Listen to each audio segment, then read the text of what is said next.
Bismillahirrahmanirrahim. Assalamualaikum warahmatullahi wabarakatuh.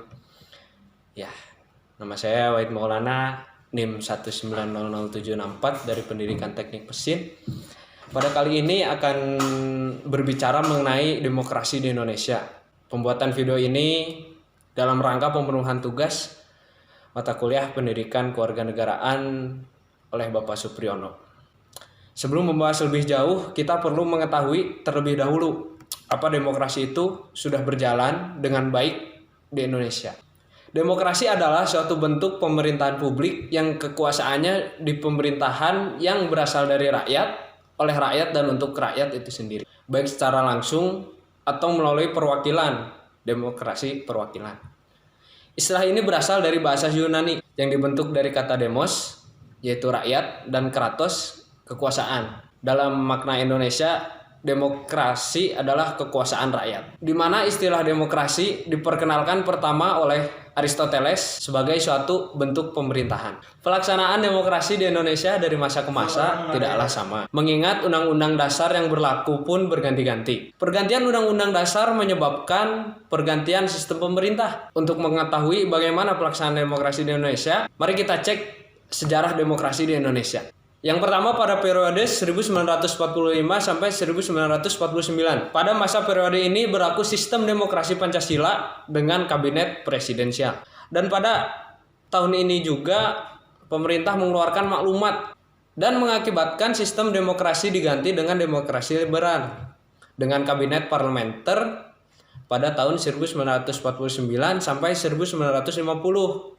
Yang menyebabkan lahirnya negara Republik Indonesia Serikat dengan konsep dasar demokrasi liberal yang masih berlaku. Memasuki periode tahun 1950 sampai 1959, pemerintah Indonesia melaksanakan pemerintahan dengan sistem yang belum mengalami perubahan, yakni demokrasi liberal.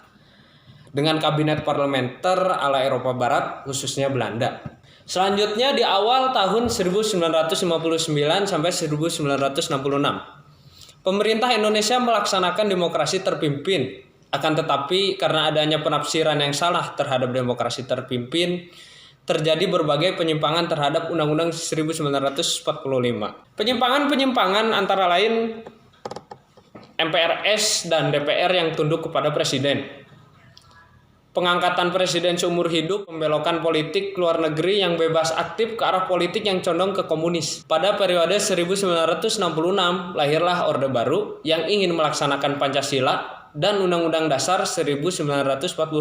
Secara ideologi dan konstitusional, asas demokrasi mencerminkan wajah demokrasi Indonesia yang bersumber tata nilai sosial budaya bangsa.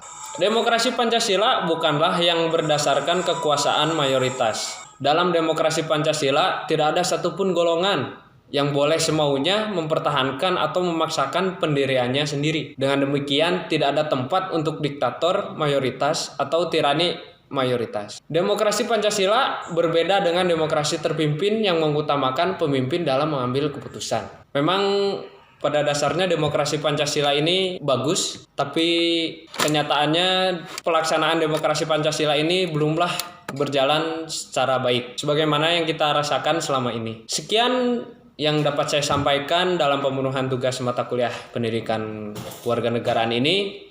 Mohon maaf atas kesalahan kata, perilaku. Silahkan ambil positifnya, tinggalkan negatifnya. Saya Wahid Maulana pamit undur diri.